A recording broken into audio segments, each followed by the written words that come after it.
सुहाग रात की आरजू। शाम के 5 बजे थे। गांव में शादी का मंडप सज चुका था। घोड़ी सजाई जा रही थी और बैंड वाले अपनी ताल में लाल घाघरा बजा बजा कर मोहल्ले को नचवा रहे थे। दूल्हा था रवि, गांव का सीधा साधा पर थोड़ा फुर्तीला लड़का। वैसे तो खेती करता था, लेकिन स्मार्टफोन का दीवाना था। रील्स बनाता, गाना गुनगुनाता और कभी कभी छत पर खड़े होकर खुद को रणबीर कपूर समझता। रवि की शादी हो रही थी पिंकी से। पिंकी शहर में पढ़ी थी, सॉफ्टवेयर इंजीनियर थी, पर माँ बाप की मर्जी से गांव लौट आई थी। रवि के मन में एक ही ख्वाहिश थी, जो उसने अपने सबसे खास दोस्त पप्पू से साझा की थी। देख भाई, शादी में तो सब मिठाई खाते हैं, पर असली रसगुल्ला तो सुहागरात को मिलता है।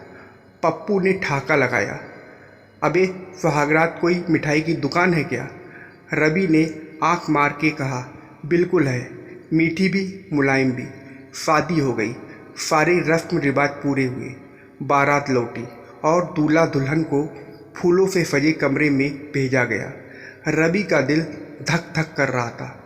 पप्पू ने आखिरी सलाह दी, ध्यान रखना भाई, जोर से कुछ मत बोलना, शहर की लड़की है, कहीं रिपोर्ट ना लिखवा दे। रवि हंसा, लेकिन अंदर से उसकी हालत पतली थी। कमरे में पिंकी आई, घूंघट में थी, लेकिन उसकी बॉडी लैंग्वेज से साफ था वो भी नर्वस है।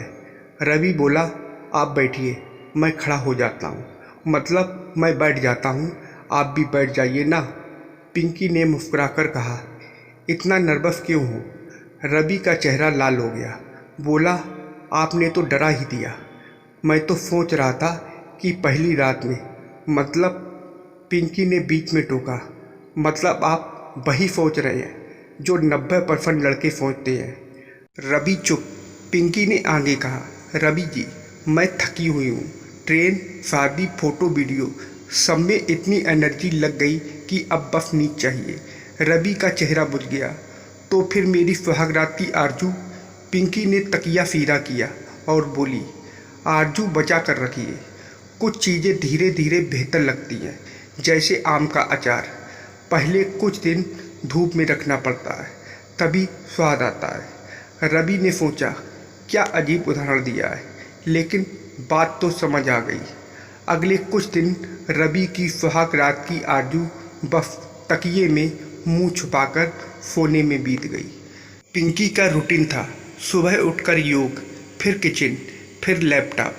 रवि का रूटीन था, सुबह उठकर ख्याल, फिर खटिया, फिर खेत। एक दिन रवि ने पिंकी से कहा, पिंकी, तुम तो ऑफिस और योग में लगी हो, मैं तो कब से इंतज़ार कर रहा हूँ।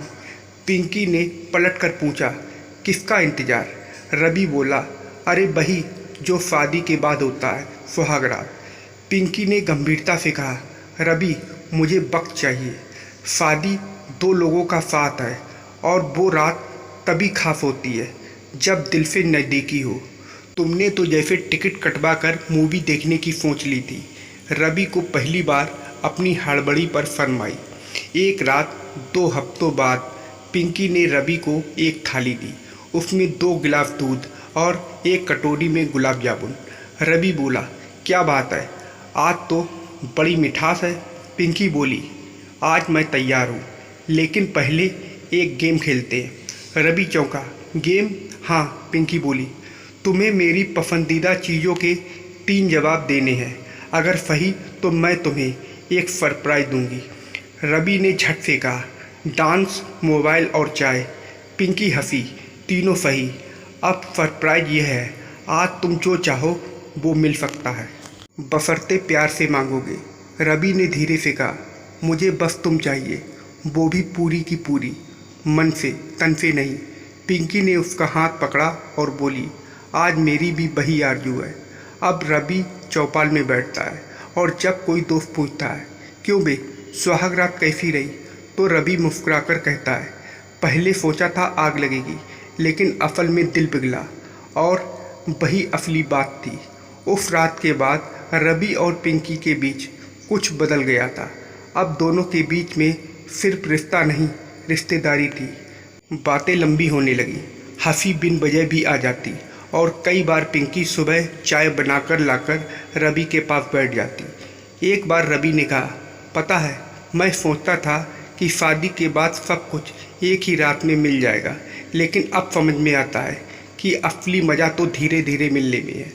पिंकी मुस्कुराकर बोली, क्योंकि धीरे धीरे चीज़ें दिल में उतरती हैं, वरना बस छू के निकल जाती। अब पिंकी रवि को खेतों में भी साथ देने लगी। जब तक रवि बैल चलाता, पिंकी मोबाइल से उसकी वीडियो बनाती और फिर उस पर इंस्टाग्राम रील बनाती। टाइटल होता, देसी हैंडसम गोल। गांव की लड़कियां जलने लगी और माँ बाप गर्व से फूले नहीं समाते। एक दिन रवि का जिगरी दोस्त बबलू दौड़ता हुआ आया, चेहरे पर चिंता, माथे पर पसीना। भाई, बड़ी मुसीबत में हूँ, मेरी शादी की पहली रात है आज और मुझे समझ नहीं आ रहा क्या करूँ। रवि ने हंसते हुए कहा, पहली रात में कुछ करने की ज़रूरत नहीं, बस इतना करना कि अपनी बीबी को लगे कि तुम करने लायक हो, समझा। बबलू हैरान, मतलब? रवि बोला, मतलब ये कि सुहाग रात कोई क्रिकेट मैच नहीं कि पहले ही ओवर में छक्का मार दो। ये तो लंबी सीरीज होती है। शुरुआत भरोसे से करो, फिर मोहब्बत अपने आप हो जाएगी। बबलू ने सिर हिलाया और बोला, तू अब फिलासफर बन गया है क्या? रवि ने हंसकर कहा, नहीं रे, मैं अब पति बन गया हूँ। रवि और पिंकी की जोड़ी अब गांव में मिसाल बन चुकी थी।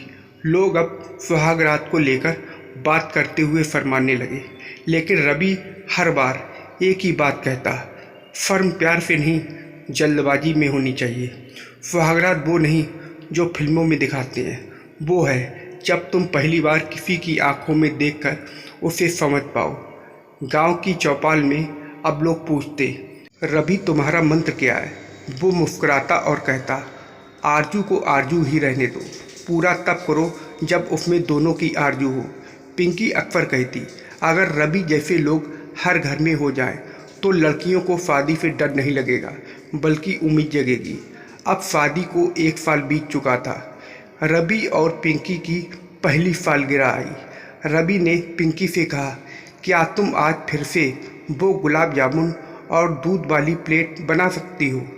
पिंकी ने आंख मारते हुए कहा, फिर वही आरजू। रवि ने धीरे से जवाब दिया, अब तो बस तुम्हारा साथ चाहिए, बाकी सब बोनस है।